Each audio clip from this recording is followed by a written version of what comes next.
Hello, my name is Lacon. Welcome back to my channel. I hope you are having a fantastically whimsical day. And if not, hopefully this video makes your day just a little bit better.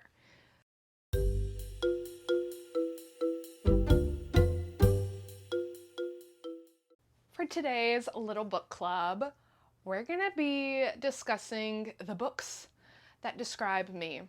This month, I am turning 28 years old, and just like around any other birthday, I get really reflective and I start to set more goals. It's kind of like a personal New Year's for myself, looking back on my life, looking forward at my future, and just kind of seeing where everything is and where I want to be and stuff like that.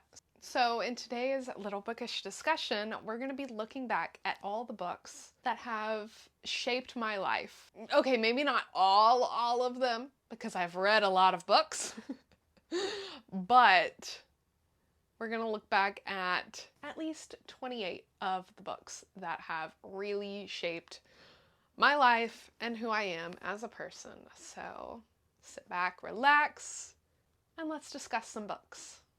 So when I first came up with the idea, I didn't exactly know how I wanted it to be formatted, but I just started with writing a list of all these different books in different parts of my life that really shaped my childhood, when I was in high school, when I was in college, and when I'm in my 20s. And so we'll just kind of go through it that way. So let's go ahead and start way back in the back. All the way back in the 90s and early 2000s, and look at the books of my childhood.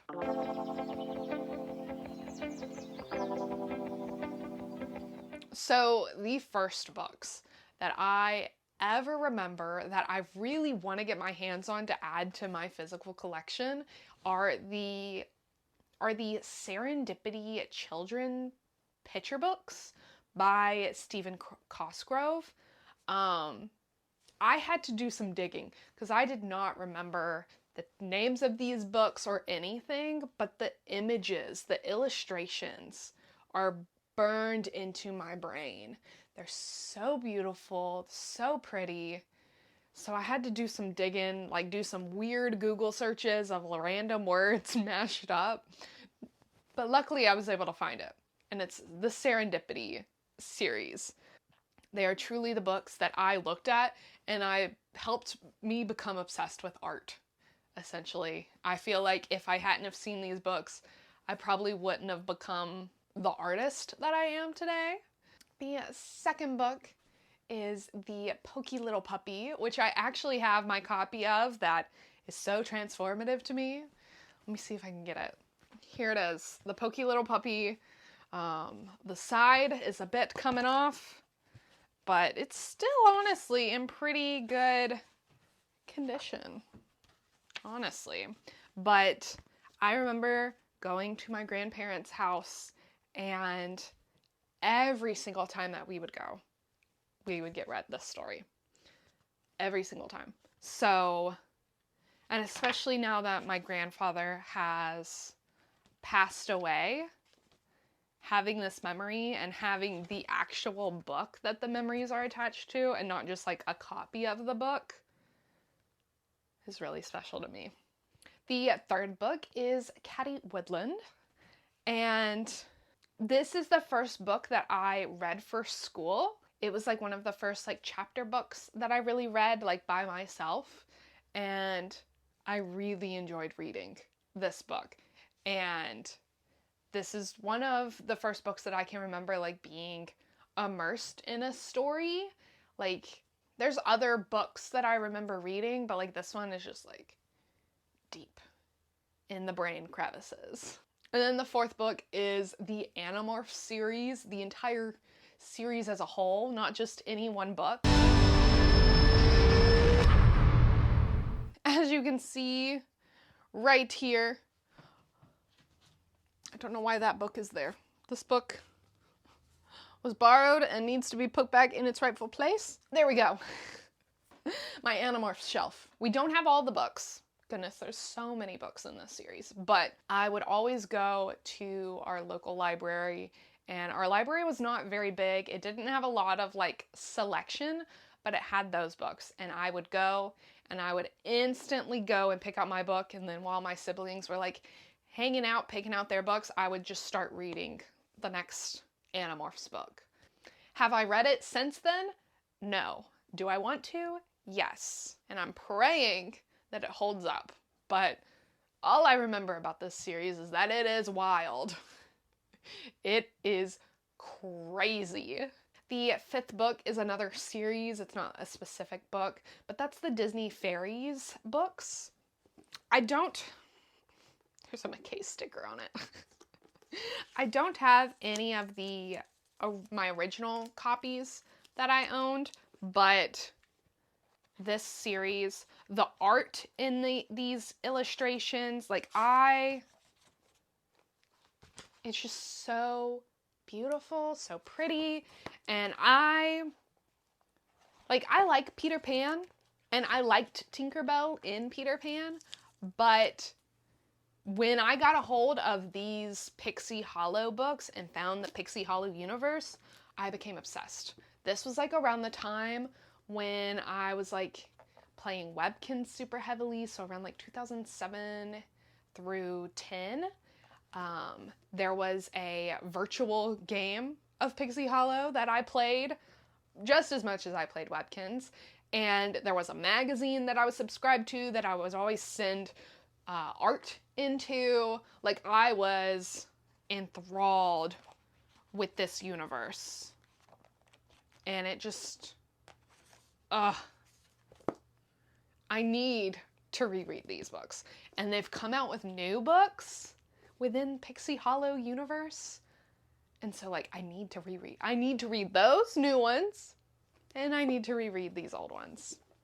And then the 6th, that is 5, and then the 6th book is another series, but that's the American Girl doll books just as a whole, specifically the historical books. It's another one that I have basically a whole shelf of, and I want to collect more. I love American Girl dolls. I was one of those people that half of my room was like set up for my American Girl dolls. I would always make crafts for them, and when I was homeschooled, which was just for middle school, my mom would use the American Girl doll books as a way to get me interested in history and to get me like interested in learning about the past and all this other kind of stuff. And now I'm one of those people that loves to learn anything and everything about the past, because I truly do feel like the past helps us to learn from our mistakes and to help us move towards in the future, so we don't repeat the same things that we've done in the past. And also there's so many crazy stories. Not even in American Girl doll series, because those are filled with trauma.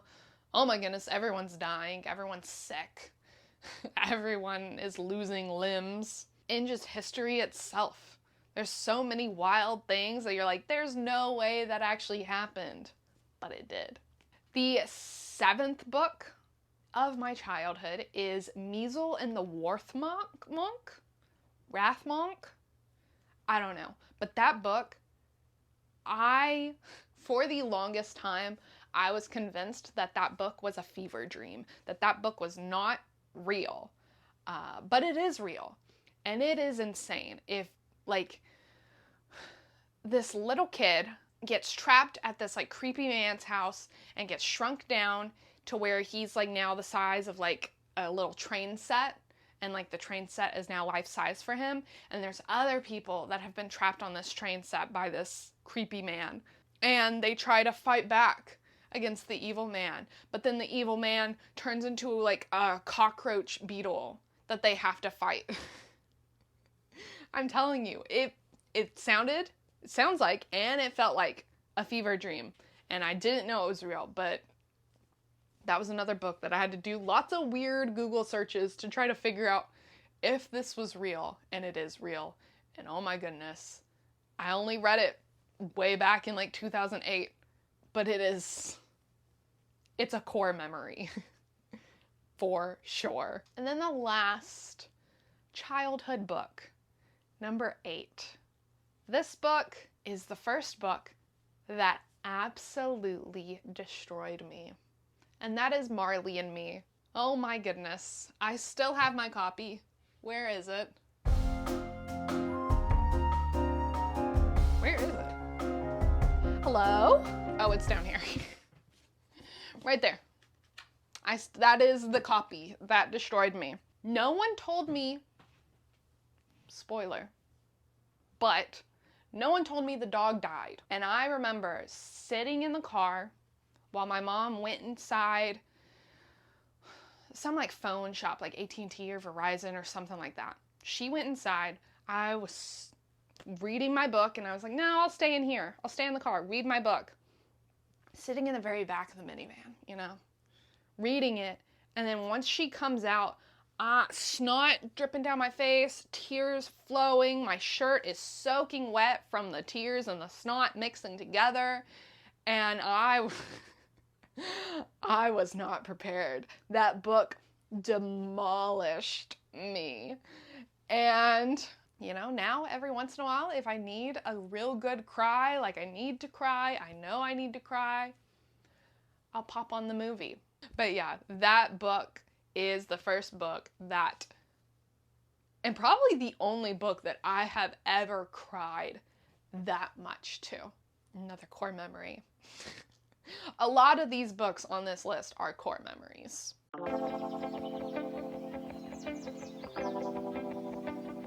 But we're out of childhood and we're on to our teenage high school self. Oh my goodness. I went to high school, didn't do great. What a wild ride high school was. In high school, I kind of didn't read as much as I did in like middle school and younger, but the books that I read were all encompassing. Like this first one, which is our 9th book on the list, and that is The Hunger Games, the entire series. That is the first book that ever became a personality trait. I dressed up as Katniss for Halloween one year. I went to all the midnight premieres when movies still did that. Went to the midnight premieres with friends.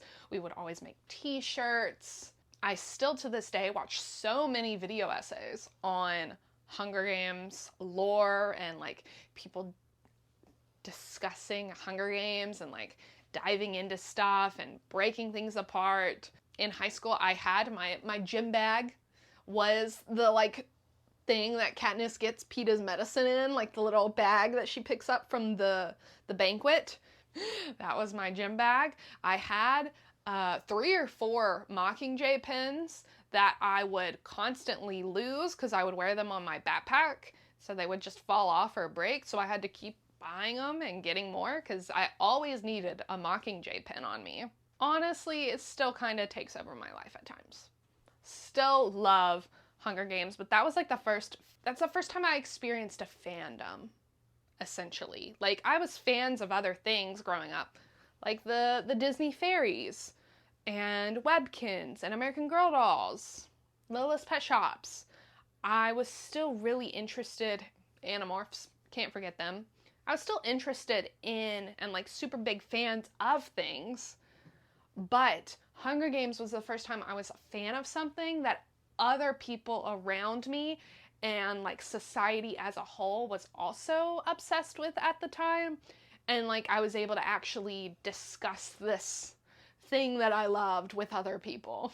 It was truly a cultural moment. And then number 10 on this list is Unwind by Neal Shusterman. I ended up reading the whole series and loving it, but the first book specifically, I had to read it for 10th grade. And that was around the time that I was getting my learner's permit. And before then, I was not fully aware of what an organ donor was. But because if you don't know what Unwind is about, it's essentially abortion has been banned. But from the age of 13 to 18, you can unwind an unwanted child. So our main character, he's like 16 or something, And his parents think he's a troublemaker. They don't really like him, obviously. So they unwind him. And the unwinding process is essentially like they take parts and give it to people who need them. Like your eyes could go to someone who's blind. Your arm could go to someone who got their arm amputated.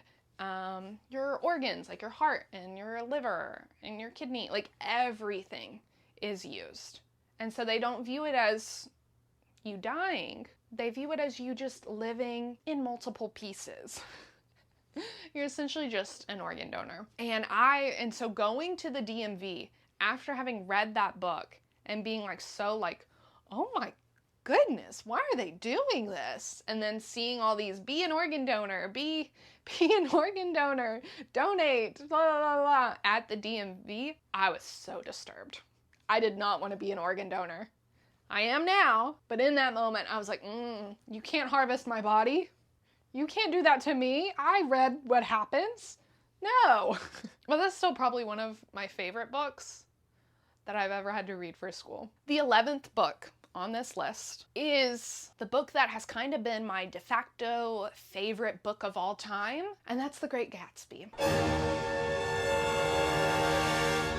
I'm Gatsby. I read it in high school for school, but this was the first book that I discovered, like, picking things apart and being like, okay, this clock, this broken clock right here, it's not just a broken clock, it represents all this other stuff. And these colorful scarves, they're not just colorful scarves. They represent this stuff, or they can represent this. And like, just, it was my first time, not my first time enjoying a book for school, but enjoying a book for school.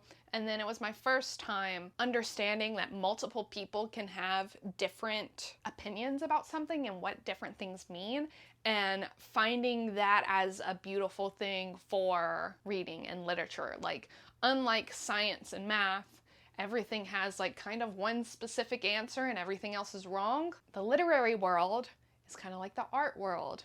Things can have multiple meanings, and that's beautiful. And then the last book of my high school years, it wasn't the last book I read, but it was the last book that like really impacted me. You know, core memory. And that is the last book in the Divergent series by Veronica Roth. Is it Allegiant? Is that the last book? I can't remember, but that was the first time reading the ending of the series. Once I had read Hunger Games, I got really into dystopian, reading a whole bunch of dystopian, and I loved it. Still love dystopian. Still love it. But that one, Divergent, reading the end of that series was the very first time I ever like physically, I think it's actually the only time. Yeah, the first and only time I have physically thrown a book across the room in anger. I was so mad of what happened at the end of that series. So mad. To the point that I almost started rewriting it. I didn't know the world of fan fiction. I didn't know about all that. But in that moment, I was gonna start some fan fiction and fix the ending. I think I started, but I don't think I finished it. But yeah, that was the first time that I was ever so angry. I like ranted about that book for the longest time. So thanks for that, Veronica.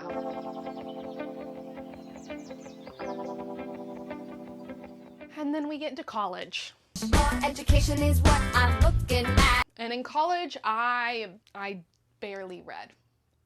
College was a really rough time for me, and a lot of the time I was in survival mode, so I didn't really read. I watched a lot of movies, watched a lot of shows, but there were 3 books that could kind of sum up my college journey. And the first book of those 3 is The Honeybee Democracy, which was one of my textbooks that I had to read for my entomology class. I think I have it right here, behind my shark.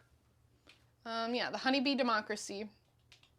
It's a, oh no, my dinosaur. It's a textbook discussing honeybees. It's also where I learned to love honeybees and just bees in general. It's where I got my obsession in college. Thank you so much to my zoology professors. Really appreciate you for that one. But I was reading Honeybee Democracy during the 2016 election, which if you know, you know. And I was truly wishing during that time that I was a honeybee. And then the second book of college was You Are a Badass, which is a nonfiction self-help book. And if I was ever reading, I was reading self-help during this time. I would even, if you would ask me, like, what's your go-to favorite genre? I would say self-help, which just shows you how lost and misunderstood and confused and just, I really needed a lot of mental help. And looking back at my college self is often very much a struggle because of that. But thankfully there was books like You Are a Badass. I don't know how much I would resonate with it and like take away from it reading it now, but in that moment, reading books like that and Reasons to Stay Alive and The Subtle Art of Not Giving a Fuck, like all those books really were my anchor during my college experience. And then the last book of college was The Hate You Give. And that was the very first book that I picked up because of BookTube. I had just discovered BookTube, I think in 2017, and The Hate You Give was being recommended so much. And so I picked it up, and that was the first book I read, and that was kind of my first foray of getting, like, I had just recently dropped out of college.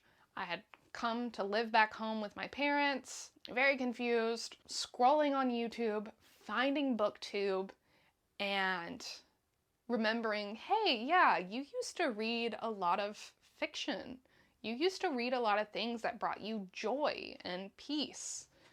And this book, everyone was raving about it, so I picked it up, and I'm so glad I did. And I'm so glad that I found BookTube. Who knows how long it would have taken for me to really get back into reading if it wasn't for being surrounded by people talking about books all the time. This is one of my favorite hobbies that I have, and it all started with The Hate You Give.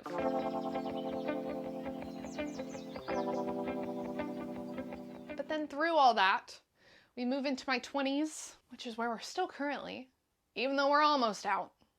We're not fully out. And the 16th book on this list, and the first book of my 20s that really solidified for me, is Soulless.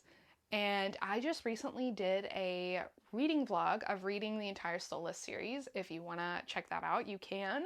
But this was the very first book that I bought while I was book shopping with my now husband, Walter. It's actually right here, you know, right here. I picked it up because being a redhead, being a ginger, people always make the joke, not as much anymore now that I'm older, but in high school and college, that was the joke. Gingers don't have souls. You're soulless. Gingers have souls. I go to church. I'm a Christian. You don't know me. So seeing a book titled that, being like, look, I'm soulless. This book is soulless. And then reading a novel of vampires, werewolves, and parasols? Yes, please. So I got this at a used bookstore. I think it was Half Price Books. I think that's where it was. But that was my first time book shopping with Walter, and it was so much fun. And that was my first time picking up my now favorite series of all time. And then the second book is the book Chopsticks. And this was the first book that Walter ever bought me. We've kind of started a tradition where every Christmas we buy each other a book or two for the other person to read. And it's usually something neither of us have ever heard of. And this was the first book he bought me. He looked at the back, but he did not open that book once. He did not flip through the pages, because if he had, he would have realized that there is absolutely no words in this book. I still have it, but it's down here. It still has like a, do you really got a cat scratch right now? Really? Thank you. Nope. Thank you. It still has a story, like it's still telling a story, but it's through pictures only. It's interesting. It's really interesting, but it's just funny that the first book he ever bought me, no words. No words throughout the entire book. He just read the back and was like, yeah, this sounds cool. Let's go for it. I never let him forget that. It's just so funny. And then the next book is actually one I previously mentioned, but I guess I read it during this time and not in college, but it is Reasons to Stay Alive. And this was after we got married. We were living away from both of our families, and Walter's work was very tough on both of us. I didn't have any friends, I didn't have any family close by, and I also wasn't working myself because his job was in a very remote part of, it was in the middle of nowhere. So there was nowhere for me to like get a job. So I was just stuck at home, and I hadn't fully recovered from everything that had happened in college. I thought I was getting better, but then I had what I like to call as the Great Breakdown. This is the one defining moment in my life that there is a significant before and after. And this breakdown, it's whenever I got rid of a lot of stuff that I loved and cared about. I threw away everything. And in doing so, threw away a lot of books that I really wish I still had, threw away so much art that I had created that some of it I don't even have pictures of, and it's just gone. It was probably, I thought college was bad. This was my lowest point. So, kind of had to read books on reasons to stay alive. And so, I know a lot of people have different thoughts about Matt Haig and his writing, but that book was very beneficial to me in that moment. And then for our next book, it also is kind of tied into all that, but during all that, I grew up very religious, and within the Church of Christ fundamentalist sect of religion. Because of everything that was happening and just thinking about stuff myself, I was deconstructing my faith and deconstructing a lot of ideas that I was having or had previously thought. And because that was so tied into my identity and who I was as a person, it unraveled everything that I thought I had fixed within college. It all unraveled, and it all just came out at once. But this is the only book on this list that I actually have never read. But I remember watching this YouTuber during this time, finding peace within them, finding out they had written a book, and putting it on my TBR, but I just never got around to reading it. But that is On Her Knees. It's a book about how this person deconstructed their faith as well. And while I didn't read the book and wanting to read that and wanting to read things like that, even though I was kind of scared to, kind of was all tied in. So yeah, I didn't technically read this one, but it's still I still think about this book so much because of where I've been and where I am now and things like that. So I think it still counts. But now that's been super depressing, on to more fun books. Not so much sadness, but in order to feel the happy, we have to feel the sad. The next book does just that, and that is Crazy Rich Asians. It's the whole series, but specifically the first one. I love the movie as well. Oh my goodness, the movie is so good. I watch it so many times. I talk about that movie so much. I think about it so much, but for this purpose, we're talking about the book. And this is the book that, while I had found BookTube with The Hate U Give, This is the book that I found on BookTube that helped me to become obsessed with reading again. This is the book series that ignited it all back for me, like truly, to where like I was a voracious reader again and wanting to read probably more than I had even read when I was younger. So this book, while the embers had been burning from The Hate U Give to Crazy Rich Asians, the fire had finally caught with Crazy Rich Asians, and it was on full blast. And that leads us to the next book, The Abused Werewolf Rescue Group. Because I was so hungry for books, and I was finding myself becoming more of myself again and reading more and just everything becoming better and becoming okay again. I lived in a place that had the tiniest of tiny libraries, and the access I had to books was so minuscule that I just kind of picked up whatever I could. There's a lot of like random weird books in this time that it's like, I've never heard of that before. What is that? Huh? Never read it. Never heard of it before. And it was just because it was whatever I could pick up. But looking back at it, it's like, where did that come from? It's what my little library had. It was in the little tiny section. It's what I had to offer. And I was hungry for books. I hope you're hungry for nothing. Then the next book is A Tree Grows in Brooklyn. And I read this book in 2020. It's whenever I had started my own BookTube channel. I started it. This was the very first book. It's not the first book I talked about on the channel, but is the very first book I read in my first reading vlog that I did, which was a reading through the decades, like multiple videos series, where I would pick books either set in or written during that age. And I think this was the 20s. I think that was the first one I did, but yeah, this was the first book I read on this channel, and it was really good. Like, this book, I never would have heard of it or thought of it or anything if I hadn't have been trying to read books through the decades and trying to find books written in that decade that I would still be interested in reading. And I kind of want to do that again. I kind of want to do another reading through the decades. That could be fun. Yeah. Then the next book is Forever Interrupted. Me and my husband, we had for a little bit a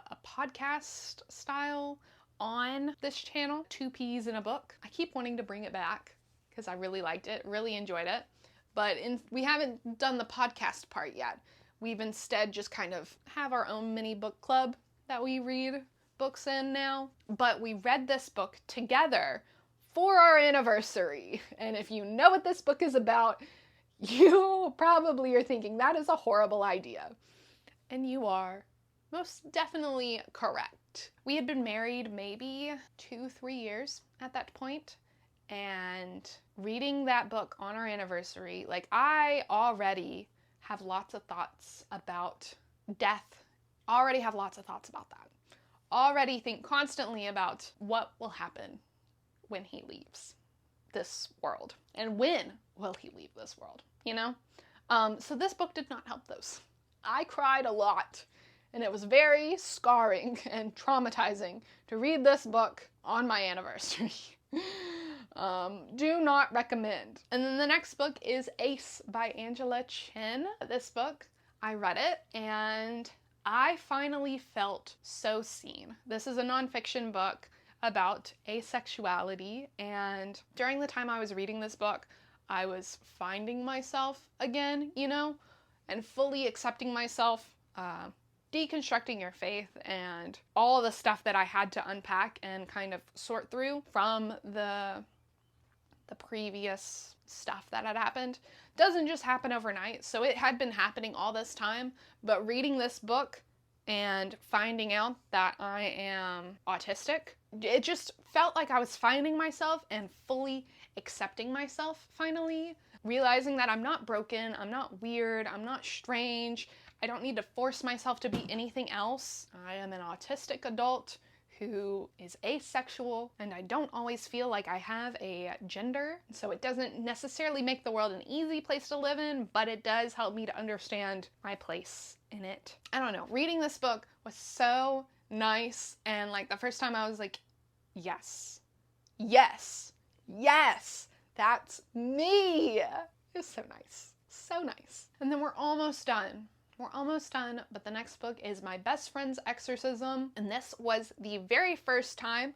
It was my first foray into horror and realizing that I might actually like horror books, even though like slasher movies and horror movies I'm not a big fan of. But this book, it was, you know, it was good. It was funny. I'd liked thrillers before this, and like this wasn't that much more different, and like now look at me. I've read much more horror since then, and it's great. It's wonderful. I love it.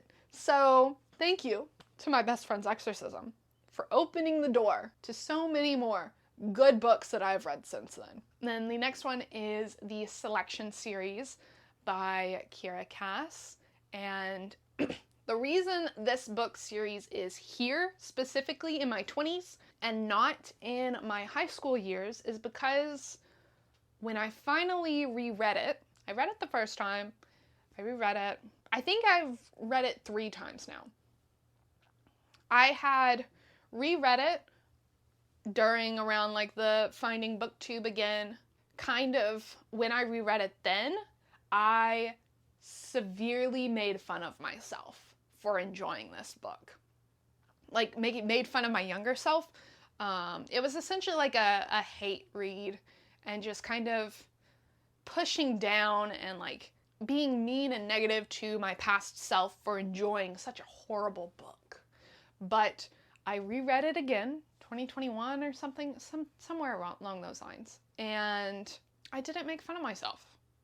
I allowed myself to enjoy it. I didn't allow other people's thoughts of like, other people think this series is cringe, other people don't like this series, other people think this is a really bad dystopian, and yeah, maybe it's not one of the best, but I was able to see where I enjoyed it when I was younger, and just kind of like, as I was accepting myself in my present form, I was able to like heal and accept who I was when I was younger and what I enjoyed and what I liked doing, and not look at it as like, ugh, look at my younger self and how cringe I was. Oh my goodness. Because like that kind of mentality, at least for me, would make me so scared to enjoy things and to do things, because I was so scared of being cringe and doing cringy stuff and liking cringy things, and just cringe in and of itself was just something that I was so scared of. Being able to finally heal that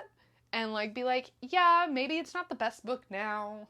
Maybe if I had read it for the first time now, it wouldn't be such one of my favorites, but I read it then and I can see what I enjoyed in it. And it's kind of cute that younger me was so obsessed with a girl named America Singer who married a prince in a Bachelor-esque type reality show for a dystopian kingdom. You know? Just allow yourself to like things. It's okay. And it's okay if you change your mind about something. You don't have to like make fun of it or be embarrassed that you liked it back then. Just let your younger self enjoy what they enjoyed. And then the last one, kind of a cop-out. I know. But the last book, the 28th book on this list that makes me, is all 618 or 620, however many books I've read since I started keeping track of my reading, which was when I discovered BookTube and realized what Goodreads was, even though I'm not on Goodreads anymore. I'm on Storygraph, but still, started tracking the end of 2017 and all the way to now, over 600, almost 700 books, and just having reading back in my life has been such a wonderful, fantastic thing. I don't know where I would be without reading. It's just so healing, so fun, so relaxing. Any and every adjective you can think of comes to reading. Traumatizing, scary, everything. but there has always been a book that has formed me and shaped me into the person I am, as we can see with these over 600 books that I've read. There's more books that have changed me in different ways, and maybe they're not as core memories as these books, but they're still part of my life. They're part of my history.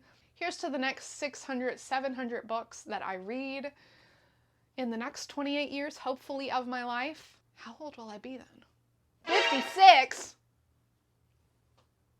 Here's to the next 28 years, where hopefully when I'm 56, I can say that I've read almost 700 more books, and hopefully during that time, I'll be able to see all the other books that have transformed me and shaped me, and add to this list of core memory books.